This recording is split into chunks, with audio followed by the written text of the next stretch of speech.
नाज़रीन अस्सलाम वालेकुम, आप देख रहे हैं प्रोग्राम पर्सपेक्टिव नुक्ता नज़र उवैस इकबाल के साथ जियो टीवी पे।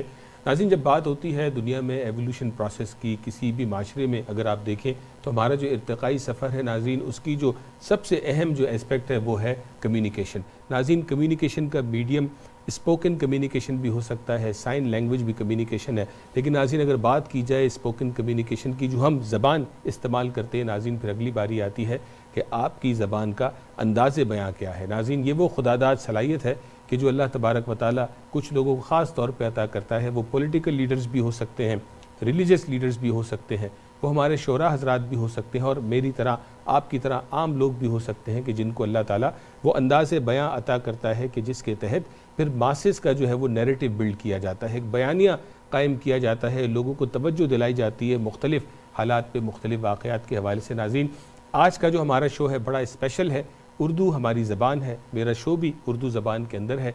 उर्दू ज़बान के अंदर क्या कुछ होता रहा और इस ज़माने में उर्दू ज़बान को सपोर्ट करने के लिए, इसकी तरवीज के लिए क्या काम किया जा रहा है, इससे रिलेटेड नाज़रीन एक ज़बरदस्त प्रोजेक्ट आपके सामने लेकर के आए हैं। एक डॉक्यूमेंट्री फ़िल्म जिसका नाम एक तारा, जो कि ट्रिब्यूट पेश कर रही है अपने ज़माने के एक बहुत बड़े शायर को, एक बहुत बड़ी शख्सियत को, जो शायर इनकलाब के नाम से पहचाने जाते थे, जनाब जोश मली आबादी, जिनका अपना एक एरा है।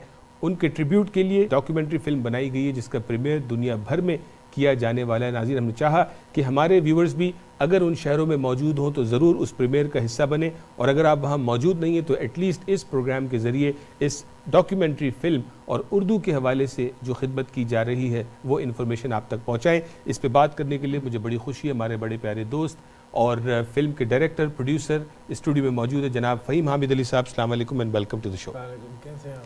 मैं बिल्कुल ठीक हूँ, बहुत शुक्रिया आपकी तशरीफ आवरी का। इतने खुश गुफ्तार और खुश अलहान है तो आप इमेजिन करें कि हमारे शोरा कैसे रहे होंगे। क्या बात है, माशाल्लाह, बहुत शुक्रिया, बहुत शुक्रिया। और इनके साथ मौजूद है माजिद काज़मी साहब, जो इस डॉक्यूमेंट्री फ़िल्म एक तारा, जो बहुत खूबसूरत नाम है, इसके मुसन्निफ भी हैं, राइटर भी हैं। माजिद साहब, welcome to the studio. Thank you so much, बहुत शुक्रिया। अच्छा, मैं चाहूँगा फ़हीम साहब थोड़ा सा अपने बारे में हमारे नाज़रीन को बताएं, और फिर माजिद साहब थोड़ा सा अपना इंट्रोडक्शन दें। बेसिकली मैं एक फ़िल्म मेकर हूँ, आर्टिस्ट हूँ, और पिछले कई साल से इस फील्ड से मुंसलिक हूँ। कनाडा आए हुए 24 साल हो गए, और इस हवाले से काफ़ी काम यहाँ हुआ। जनरली ये ज़रूरत महसूस की जा रही थी कि आर्ट के हवाले से या फ़ाइन आर्ट के हवाले से कुछ ऐसी चीज़ें नहीं हो रही थी कि जो हमारे यंगर क्राउड को या यंगर जनरेशन को अट्रैक्ट कर सके। तो उसके हवाले से जोश लिटरेरी सोसाइटी ने मुझे ये असाइनमेंट दिया टू डू समथिंग। मेरी उर्दू से शुद्ध है, तो वैसे तो मैं मेन स्ट्रीम का फ़िल्म मेकर हूँ, लेकिन उर्दू की शुद्ध की वजह से उन्होंने मुझे असाइनमेंट दिया कि मैं इसको इस अंदाज़ से पेश करूँ इस शायर इनकलाब को कि हमारी जो यंगर जनरेशन वो भी आए और सुने और देखे और समझे और उनकी फ़िक्र को सराहे। बिल्कुल ठीक है। आज हम फोकस करते हैं एक तारा के ऊपर। माजिद साहब, please little bit about yourself. मेरा जो हवाला तारुफ के लिए सबसे अहम है वो तो ये कि बैंकिंग से ताल्लुक़ रहा पिछली 2 दहाइयों तक, और बिज़नेस, बैंकिंग, फाइनेंस, और पिछले 5-6 साल से लिखने जो शौक़ था वो भी तकरीबन 20 साल से ही रवा दवा था। उसको मैंने आप कह सकते हैं पेशा वाराना हैसियत से एडॉप्ट किया है। साथ में जो मेरा मेन काम है वो मेरी कंपनी है जो कि एक मार्केटिंग एजेंसी है, तो उस पर मार्केटिंग और ब्रांडिंग के हवाले से हम काम करते हैं। स्ट्रेलेंट ब्रांड मैनेजमेंट जो इस प्रोजेक्ट को मैनेजमेंट और बिजनेस साइड से लीड कर रही है। Very good. तो आप चूँकि मुसन्निफ हैं इस डॉक्यूमेंट्री फ़िल्म की, आपसे ही बात शुरू करता हूँ। कॉन्सेप्ट पे तो फिर थोड़ा आगे चल के फ़हीम साहब से पूछूंगा। तो ये जो डॉक्यूमेंट्री फ़िल्म है, जोश मली आबादी साहब का जो इंतखाब आपने किया, उसकी कोई ख़ास वजह थी? देखिए, शोरा तो बहुत हैं, बहुत सारे अदीब हैं जिन पे फ़िल्म बन सकती है और वो इसके मुस्तहिक़ भी हैं, लेकिन ये सफ़र जिसका हमने ये इब्तिदाई पहला समझ लें कदम है, वो जोश साहब से इसलिए किया कि जोश क़दर मुनफरद हैं बहुत सारे दूसरे शोरा के मुकाबले में। उसकी वजह यह है कि उनकी जो हमाजहत फ़िक्र है और फ़िक्र की गहराई और सवाल उठाने की जो उनमें जुर्रत है वो बहुत कम शोरा में मिलती है। यानी जिसको हम अंग्रेज़ी में क्रिटिकल थिंकिंग कहते हैं जी। तो उनकी जो शायरी है वो रोमानवी भी है, वो इनकलाबी भी है, वो अखलाकियात को भी का अहाता भी करती है, मगर उस तमाम मौज़ूआत में उन्होंने एक नई जहत ढूंढी, एक नया रास्ता अपने लिए निकाला है। और उन मौज़ूआत पे बात की है जिन पे बात करते हुए एक आम शायर 100 दफ़ा सोचता है। सो वो जो जुर्रत है उसके लिहाज से बहुत मुनफरिद शायर है। तो फ़हीम साहब, ये जिस जुर्रत का और जिस तरह उन्होंने मुख्तलिफ़ जहदों में अहाता किया, अपनी सलाहियतों का मुजाहरा किया, तो वो नाजरीन इस डॉक्यूमेंट्री फ़िल्म से कैसे देख पाएंगे? आप किस तरह दिखा रहे हैं? जैसे माजिद ने कहा, उसमें 6-7 एंगल्स हैं जी। इधर रोमांस कर रहे हैं, इधर इनकलाब की बात कर रहे हैं, इधर फ़िक्र की बात कर रहे हैं, इधर इन अपनी ज़ात के हवाले से, इंसानी सोच के हवाले से, और ज़िंदगी का जो रहन सहन का ढंग है वो कैसे होना चाहिए उसके हवाले से, तफहमात को एक तरफ रखते हुए, भूत प्रेत को एक तरफ रखते हुए, ये जो आम समाज ज़िंदगी में तरह तरह की बातें होती हैं, उन तमाम चीज़ों को एक तरफ रखते हुए एक ओपन प्लेटफॉर्म पे ज़िंदगी गुजारी उन्होंने। जी बिल्कुल। तो वही पैगाम है उनका, ये अमेलगमेशन जो है तमाम चीज़ों की, जी, ये वही पैगाम है। तो इस पैगाम को ज़ाहिर बात है नरेटिव में अली उमैर जो हमारे नरेटिव डायरेक्टर हैं, उन्होंने उसको इस अंदाज से लिया है कि शुरू में ज़ाहिर बात है इंट्रो है कि जोश कौन थे, क्या थे। जोश मलियाबादी का असल नाम शब्बीर हसन खान, पठान फैमिली से ताल्लुक़ मलियाबाद के, तो उसको लेके चले। और जिस तरीके से उन्होंने जवानी में बिल्कुल लड़कपन से समझें कि शेर कहने का शुरू किया, उनका नाम जोश क्यों पड़ा, ठीक है, इस किस्म की चीज़ें हैं बड़ी इंटरेस्टिंग सी। फिल्म को इस तरह से आगे लेके चले हैं, जो एक नरेटिव चल रहा है उसमें सब चीज़ें बयान हो रही हैं। फिर साथ साथ इस चीज़ को मज़ीद इंटरेस्टिंग बनाने के लिए, मज़ीद इंगेजिंग एंड कैप्टिवेटिंग बनाने के लिए इन तमाम चीज़ों को इनैक्टमेंट्स में हमने किया है कि इनैक्टमेंट्स हैं उस ज़माने के, कि कहाँ नेहरू साहब उसमें हैं, कहाँ जोश हैं, कहाँ जोश का हैदराबाद दक्कन से निकाले जाना है, कहाँ उनका किसी गवर्नमेंट के अफसर से बहस व मुबाहिसा है, कहाँ वो किसानों के हुकूक़ के लिए लड़ रहे हैं। तो ये बहुत ही इंटरेस्टिंग सी एक स्टोरी है जो इस डॉक्यूमेंट्री फिल्म को इसने डॉक्यू ड्रामा बना दिया। डॉक्यू ड्रामा बना दिया। तो मैं चाहूँगा कि ये जब बात तो करते रहेंगे, लेकिन नाजरीन जब तक उनको कोई विजुअल नहीं दिखाएंगे वो कनेक्ट नहीं होंगे। तो नाज़रीन आइए, आपको ये जो जोश मलियाबादी के हवाले से जो डॉक्यूमेंट्री फ़िल्म फ़हीम साहब और इनकी टीम ने मुरतब की है, एक तारा उसका नाम है, बहुत खूबसूरत। आइए उसका आपको ट्रेलर दिखाते हैं और फिर गुफ्तगू को जारी रखते हैं। माजिद साहब कमाल है, और फ़हीम साहब ये जो ट्रेलर मैंने भी देखा, नाज़रीन ने भी देखा, बड़ी इंगेजिंग, और जिस तरह आपने भी एक्सप्लेन किया। मैं चाहूँगा माजिद साहब, अभी हम देखते हैं कि शहर में एक के बाद एक कॉन्सर्ट्स हुए चले जा रहे हैं, बड़े बड़े शाइनी टाइप के इवेंट्स आते हैं, और ये उर्दू रेलिवेंट गो के शायर बड़े अच्छे और बड़े अच्छे अंदाज से अपने फिल्म को बांधा है, नैरेटिव क्रिएट किया है। तो आपको लगता है कि अवाम इस टाइप की डॉक्यूमेंट्री फिल्म्स देखना चाहती है? मेरे ख्याल से जब भी इस तरह का कोई प्रोजेक्ट कंसीव किया जाए तो उससे पहले ये सोचा जाए कि हाज़रीन, सामीन, नाजरीन कौन है, उनके रुझानात क्या हैं और उनके हिसाब से क्या कंटेंट पेश करना चाहिए। और हमारा जो प्लानिंग का फेज़ था, फ़हीम की ज़ाहिर एडवाइस शामिल हाल रही। तो जब मैंने खाली सफ़े से शुरू किया तो सिर्फ ये नहीं था कि डायलॉग लिखना शुरू करूं या वॉइस ओवर नरेशन लिखना शुरू करूं, वो पूरा एक प्लानिंग का सफ़र होता है। उसमें पहला सवाल यही होता है कि कौन लोग हैं जो फिल्म देखेंगे और वो क्या देखना चाहते हैं। तो इस बात का जवाब ये है कि जैसा फ़हीम ने बताया, हमने फ़िल्म को मुरतब ऐसे किया है कि वो एक बड़े डेमोग्राफिक ग्रुप के लिए रेलेवेंट हो। उसमें नौजवान नस्ल भी है, बड़ी उम्र से ताल्लुक़ रखने वाले लोग भी हैं, तो लिहाजा इसमें गाने हैं, इसमें इनैक्टमेंट्स में, इसमें ऑफ कोर्स इंटरव्यूज़ भी हैं, तो ये सब के लिए मौजू है। नाज़रीन, यहाँ पे हम एक छोटी सी ब्रेक लेंगे। ब्रेक के बाद जब वापस आएंगे तो थोड़ा सा और जानेंगे कितना अरसा लगा इस डॉक्यूमेंट्री फिल्म को मुकम्मल होने में, और ये मेरे और आपके शहर में कब और कहाँ आ रही है कि जो उर्दू से प्यार करने वाले लोग हैं, शायरी से लगाव रखने वाले लोग हैं और आर्ट्स को समझने वाले लोग हैं, वो आके इसको अप्रिशिएट करें और अपनी मेमोरी लेंस के अंदर जाएं, या वो जो किताबों में हमने पढ़ा है उसको हम जो है वो आंखों के ज़रिए विजुअली हम देखें, जो काम फ़हीम हामिद अली साहब ने और माजिद साहब ने इस ज़बरदस्त फिल्म एक तारा में किया। नाज़रीन, ब्रेक के बाद भी हमारे साथ रहिएगा। नाज़रीन, वेलकम बैक, बहुत शुक्रिया, ब्रेक के बाद भी आप हमारे साथ रहे। नाज़रीन, आज हम बात कर रहे हैं इस डॉक्यूमेंट्री फिल्म के हवाले से जिसका नाम एक तारा है, जो ट्रिब्यूट के तौर पर बनाई गई है जोश मलियाबादी, जो कि शायर इनकलाब के नाम से मशहूर है और उनका एक ज़माना गुजरा है। ब्रेक पे जाने से पहले आपने इस हवाले से बात भी सुनी। नाज़रीन, अब जानते हैं कि ये फ़िल्म जो है वो कब और कहाँ रिलीज़ होने जा रही है और मैं और आप कैसे पार्टिसिपेट कर सकते हैं। फ़हीम साहब, थोड़ा सा बताएं कि इसमें कौन कौन लोग इन्वॉल्व हैं और इसका मैग्नीट्यूड क्या है और दुनिया में कहाँ कहाँ दिखाई जाएगी। एक तारा के हवाले से थोड़ा सा एक्सप्लेन करता चलूँ कि एक तारा तो बस सिंपल है कि आदमी फ़ौरन आसमान की तरफ देखता है कि वह सितारे की बात कर रहे हैं शायद हम। एक तारा बेसिकली एक वो इंस्ट्रूमेंट है जो आपने देखा होगा, उसमें एक सिंगल वायर होता है। ठीक है, जो सितार की टाइप का, सितार की टाइप का समझ जी, लें जी। या वो, लेकिन आप ये अंदाज़ा करें कि उस एक तार में से सारी धुनें निकलती हैं। वाह वाह। अब सितार में क्यों है सितार? क्योंकि 7 तार है। ठीक है, इसलिए सितार कहा जाता। गिटार है। अब देखिए एक वायर है, आप उसमें से जो बजाने वाला है, जो एक उसको प्ले करने वाला है, वो क्या नहीं सुना रहा आपको। वाह वाह। तो सबसे पहली चीज़ तो ये कि एक तारा उस हवाले से ये है। तो शख्सियत के साथ जो आपने नाम शख्सियत के साथ किया है, वो यही कहते हैं कि सारी धरती मेरा आंगन, irrespective of caste, creed, gender, culture, religion, whatever. उनकी सोच जोश की जो थी बहुत मुख्तलिफ थी इस हवाले से।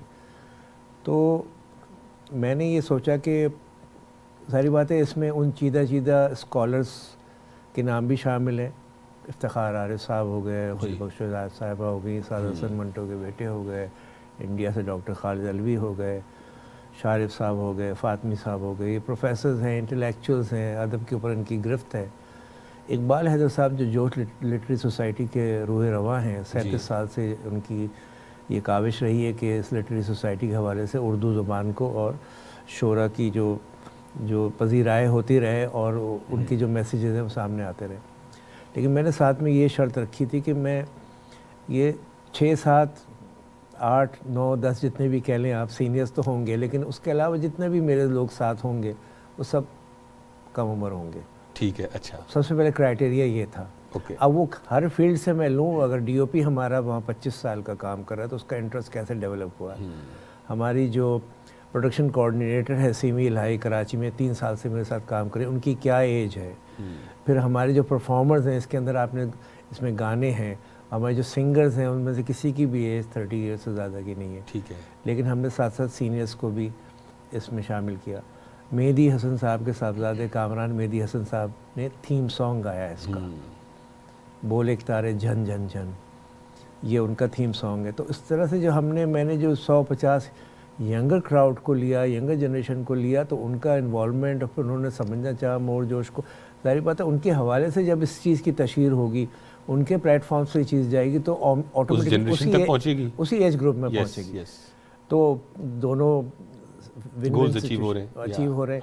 इस्तिफादा आप इंटेलेक्चुअल से, सीनियर से भी कर रहे हैं और लोगों से भी कर रहे हैं। इन यंगर जनरेशन के मैं हैरान रह गया, बहुत सारे लोगों ने बोला हाँ हमें कुछ पता है जोश के बारे में, लेकिन आप हमें बताइए, we would love to work. ठीक है जी, मुझे पोइट्री से बड़ा लगाव है लेकिन मुझे कभी गाइडेंस नहीं मिली। तो आज वही लोग हमारे साथ शामिल हैं और इस अंदाज से वो काम कर रहे हैं उसमें कि जैसे उनकी भरपूर दस्तरस हो ज़ुबान के ऊपर भी और लिटरेचर अदब के ऊपर भी। क्या बात है। माजिद साहब, कितना अरसा लगा इस डॉक्यूमेंट्री को यहाँ तक पहुँचने में? इसमें अगर आप पेंडेमिक वाला टाइम मिला लें तो 3 साल से ज़ायद मुद्दत लगी है बनाने में, क्योंकि बीच में ज़ाहिर गैप आ गया था हालात की वजह से ड्यूरिंग द पेंडेमिक। लेकिन मैं ये बताता चलूँ कि बज़ाहिर आपको 1-1.25 घंटे की जो फिल्म नज़र आती है सिनेमा के अंदर, उसके पीछे बहुत तवील काविश होती है, बहुत मेहनत होती है। लोगों को ईमेलें लिखना, उनसे वक्त लेना, ट्रैवल करना, इक्विपमेंट अरेंज करना, टीम बनाना, फिल्मिंग हो रही है, एडिटिंग हो रही है, महीने लग जाते हैं। जी हाँ, बिल्कुल। तो अब ये मुझे बताएं कि ये जो फिल्म, जो मैंने सवाल पूछा कि अब ये कहाँ पे प्रीमियर हो रही है और लोग कैसे इन शहरों में आके इसको देख सकते हैं? पहले मैं एक मुख्तसरन बता दूं, इसकी जो फिल्मिंग हुई है वो Karachi, Lahore, Islamabad, Milton, Calgary, London और अगर मैं कोई मलियाबाद, लखनऊ, वहाँ तो यानी यहाँ के शॉट्स हैं, यानी यहाँ शॉट्स हुए हैं। बिल्कुल। तो फिल्म जो है वो it's spread over multiple locations, और जहाँ रूनुमाई इसकी होने जा रही है उसमें भी अभी तक 15-16 शहर हैं, लेकिन आए दिन 15-16 कम तो नहीं है जी, इसमें ऐड हो रहे हैं क्योंकि और ऐड हो रहे हैं क्योंकि देखें उर्दू ज़बान को समझने वाले, बोलने वाले दुनिया में हर जगह हैं। तो आइडिया यही था कि सिर्फ पाकिस्तान या हिंदुस्तान के लिए ये फिल्म नहीं है, और जोश जो है उनका आफाकी, उनकी फ़िक्र है, उनका कलाम जो है वो तमाम लोगों के लिए है। तो वहाँ तक जाना चाहिए जहाँ वो नई नस्ल मौजूद है जिनको हम चाह रहे हैं कि वो उर्दू को अपनाएं। लिहाजा अमेरिका के शहर हैं ह्यूस्टन और शिकागो। पहले इब्तिदा कहाँ से हो रही है? जी, पहला शो टोरंटो में 29 अक्टूबर को है। 29 अक्टूबर को कनाडा में ये फिल्म डॉक्यूमेंट्री फिल्म रिलीज हो रही पहली है। रूनुमाई तकरीब इसकी यहाँ पे होगी। जी जी ठीक है। उसके बाद दूसरा शो जो हमें कंफर्म मिला है वो 18 नवंबर का मिला है ह्यूस्टन स्टैफोर्ड सेंटर का। फिर तीसरा शो जो है उर्दू आलमी कॉन्फ्रेंस के दौरान 2 दिसंबर को हफ्ते के दिन कराची आर्ट्स काउंसिल में है। ठीक है। फिर खुशकिस्मती हमारी ये कि लाहौर के रेड फोर्ट में लाल किला में जश्न इफ्तिखार आरिफ मनाया जा रहा है 8 दिसंबर को। ठीक है। तो उसकी जो इनाग्रल है उसके दूसरे दिन हमारा शो रेड फोर्ट में है। वाह वाह। उसके बाद then we are going to PNCA Islamabad. अब ये सब करके जब हम वापस आएंगे तो जाहिर बात है मौसम यहाँ सर्द हो चुका होगा। तो अब ये बात हो ही रही थी तो हमारी जो अदबी सोसाइटीज़ हैं यूरोप में, ठीक है, वो फ़ाल हैं लेकिन सरगर्म अमल हो रही हैं, वो हो गई, हम उन तक पहुँचते नहीं। आई डोंट नो हम एक्सचेंज प्रोग्राम्स पेरिस के साथ क्यों नहीं करते, ऑस्लो के साथ क्यों नहीं करते, ब्रसल्स के साथ क्यों नहीं करते, बर्लिन के साथ क्यों नहीं करते। हम नहीं करते, हम समझते हैं कि वहाँ कोई इस किस्म की चीज़ है नहीं, हालांकि भरपूर एक्टिविटीज़ वहाँ। ठीक है। तो हमें जो यूरोप के लिए पहला शो मिला है वो पेरिस का है। ठीक है। सेकंड शो हमारा ब्रसल्स है और थर्ड शो जो है वो हमारा यॉर्कशायर यानी यूके में। तो जैसे जैसे डेट्स मिलती जा रही है वैसे वैसे तो ये शोज लाइन अप होते चले जा रहे हैं। तो ये फिल्म जो है वो डॉक्यूमेंट्री फिल्म कनाडा से निकल के रियासत हाय मुत्तहिदा अमेरिका से होके तो पाकिस्तान का रुख करेगी, फिर ये यूरोप में आएगी और फिर ये दुनिया भर में जहाँ जहाँ उर्दू अदब से प्यार करने वाले और सोसाइटीज़ मौजूद हैं वहाँ इसकी रूनुमाई। अभी हमारा क्योंकि रिसेंट तजर्बा है मेरा, माजिद का, हमारा सारा क्रू, हमने अपनी फिल्म स्टेडफास्ट को कांस फिल्म फेस्टिवल में दिखाया 20 मई को। तो कान फिल्म फेस्टिवल एक अपनी एक अलग ही दुनिया है फिल्म के हवाले से। तो ये जो जोश मलियाबादी की फिल्म है ये फॉरेन फिल्म कैटेगरी में इंग्लिश और फ्रेंच सबटाइटल्स के साथ इंशाल्लाह हम इसको फॉरेन फिल्म कैटेगरी में अगली दफ़ा की जो कान फिल्म फेस्टिवल है उसमें सबमिट कर रहे हैं। बिल्कुल ठीक। तो यहाँ के जो टोरंटो के रहने वाले हैं वो अगर इस प्रीमियर का हिस्सा बनना चाहते हैं तो how can they participate? Premier का हिस्सा बनने के लिए तो ज़्यादा कुछ लंबा चौड़ा नहीं है। अच्छा। तो कोई इनविटेशन है, हम कोई टिकट है? जी टिकट है इन द सेंस कि just to meet the cost, लेकिन हम ये खुशकिस्मत हैं कि यहाँ टोरंटो के मायनाज केटरर और हमारे कुजीन पार्टनर्स हैं, उन्होंने बहुत ग्रेशियसली उन्होंने इसका लंच होस्ट किया है सबके लिए। तो वी हैव ए लंच और लंच के बाद हमने ये सोचा कि जो फिल्म से पहले हम एक पोइटिक फैशन एक्स्ट्रावेगेंजा कर रहे हैं जो कि हमारे डिज़ाइनर हैं एनी वो कर रही हैं। तो लाइव प्रोग्राम है स्टेज के ऊपर, पोइटिक एक्स्ट्रावेगेंजा है और उसके साथ जोश की जो शायरी के ऊपर कुछ डांसेस हैं और उसके साथ रिसाइटल्स हैं शायरी के। तो ये अहाता इस तरह से हो रहा है कि बड़ा अच्छा एक लाइव एंटरटेनमेंट का प्रोग्राम बिफोर द फिल्म है और उसके बाद फिर 1 घंटे की फिल्म है। बिल्कुल ठीक है। तो इस तरह से ये सारा प्रोग्राम है संडे 29 अक्टूबर। तो 29 अक्टूबर संडे को दोपहर 12 से 3 बजे। जी। कहाँ पर? ओकविल में है, ओकविल में सिनेप्लेक्स विंस्टन चर्चिल। तो सिनेप्लेक्स में जो मेन स्ट्रीम सिनेमा है वहाँ पर ही सिनेमा नंबर 14 पे, वहाँ पे 29 अक्टूबर को दोपहर 12 बजे। और जो लोग देखना चाहते हैं वो स्क्रीन पे जो दिए हुए नंबर्स हैं उन पर रब्ता कर लें। जी बिल्कुल, उस पर रब्ता कर लें तो टिकट की इन्फॉर्मेशन वहाँ से स्क्रीन पे दिए हुए नंबर्स हैं, ईमेल एड्रेस है, जहाँ भी जिस तरीके से भी चाहें वो रब्ता कर लें तो we will be happy to talk to that. बहुत अच्छे जनाब, ये तो बड़ी खुशी की बात है कि उर्दू के हवाले से इस तरह का काम जो है वो कनाडा में बैठ के आप लोग कर रहे हैं। इंडिया या पाकिस्तान में अगर हमने किसी से सुना होता तो फिर थोड़ी सी समझ आती है कि वो उस माहौल के अंदर हैं, उन आर्ट काउंसिल्स का हिस्सा है कि वो काम कर रहे हैं। तो आई थिंक जो है वो बड़ा क्रेडिट बनता है फ़हीम साहब आपको भी, माजिद साहब आपको भी, आपकी पूरी टीम को भी, and we wish you all the best कि 29 अक्टूबर को ये फिल्म जब यहाँ पे इसकी रूनुमाई हो, पूरी दुनिया में इसकी थाप हो और इसके बाद जैसे आपने शुरू में कहा कि आपके पास एक लंबी लिस्ट है अगले आने वाले प्रोजेक्ट्स की कि किस तरह से आप जो है वो एक के बाद एक इन शोरा को वो ट्रिब्यूट जो वो डिज़र्व करते हैं कि वो आप देते चले जाएंगे। क्लोजिंग में कुछ कहना चाहेंगे फ़हीम साहब? शुक्रिया आपका, आपके ताउन से, आपके हवाले से, जियो के हवाले से हम यहाँ बैठे हैं। एंड यू नो आपका जो ये प्रोग्राम है नेचुरली सैकड़ों लोग, हज़ारों लोग देखते हैं जी। तो मैसेज वैसे ही चला जाएगा और कुछ भी कर लें वैसे इंग्लिश हम सब बोलते हैं और बोलते रहेंगे, लेकिन अपनी रूट्स के साथ अगर अटैच रहेंगे तो इंग्लिश भी अच्छी बोलेंगे। तो मैं डायरेक्ट तर्जुमा करता हूँ उर्दू का इंग्लिश में और आपस में ये लड़ता रहता हूँ कि ये लफ्ज़ अगर ऐसा नहीं होता तो ऐसा होता है। तो हमारी जो जनरेशन है अगर वो आपको पता है हमारे बच्चे उर्दू सुन रहे हैं लेकिन बोलने में उनको बहुत दिक्कत है। ऐसा ही है, तो कुछ ना कुछ इससे मदद हो जाएगी। बिल्कुल कंट्रीब्यूशन होगा। माजिद साहब टुवर्ड्स द एंड मैं बस यही कहना चाहूँगा, एक तो शोरा का अंदाज़े बयान होता है, वो अल्फाज का चुनाव होता है, दूसरा उनकी सोच और फ़िक्र होती है जो छलकती है उन शेरों में। तो मैं चाहूँगा तवज्जो ज़रा उन मौज़ूआत पे भी रखी जाए कि जिन पे जोर साहब ने शायरी की है, और ख़ास तौर पे आने वाली नस्ल को मुतवज्जो कराया जाए उन सब्जेक्ट्स के ऊपर। और बहुत मुश्किल काम नहीं है, इंटरनेट के ज़माने में आपको लाइब्रेरी जाके जोर साहब की किताब नहीं ढूंढनी पड़ेगी, आप सिर्फ गूगल के ज़रिए मालूमात कर सकते हैं कि उन्होंने किन मौज़ूआत पे क्या लिखा, उसको पढ़ें, ज़्यादा से ज़्यादा पढ़ें और समझने की कोशिश करें और अपनी यंगर जनरेशन तक उस नॉलेज को, उस विजडम को ट्रांसफ़र करें। बहुत शुक्रिया माजिद साहब एंड फ़हीम साहब, थैंक यू सो मच। बहुत शुक्रिया। नाज़रीन, आपने देखा आज हमने बात की इस खूबसूरत फ़िल्म एक तारा, जो फ़हीम साहब ने एक्सप्लेन भी किया कि नाम उन्होंने क्या सोच के रखा। जोश पली आबादी शायर इनकलाब के नाम से मशहूर, उनको दी जाने वाले ट्रिब्यूट पे ये डॉक्यूमेंट्री फ़िल्म 29 अक्टूबर को कनाडा में रिलीज़ होने जा रही है और कनाडा के बाद ये अमेरिका, यूरोप, पाकिस्तान, दुनिया भर का रुख करेगी। नाज़रीन, जो उर्दू से प्यार करने वाले लोग हैं, उर्दू बोलने वाले लोग हैं, मेरे और आपकी तरह, नाज़रीन ये ज़रूरी है कि हम जो है वो अपना उर्दू ज़बान से मोहब्बत का दम भरने के लिए इस फ़िल्म को भी आके देखें और इसके हवाले से बात भी करें, लोगों तक भी इस पैगाम को पहुँचाएँ।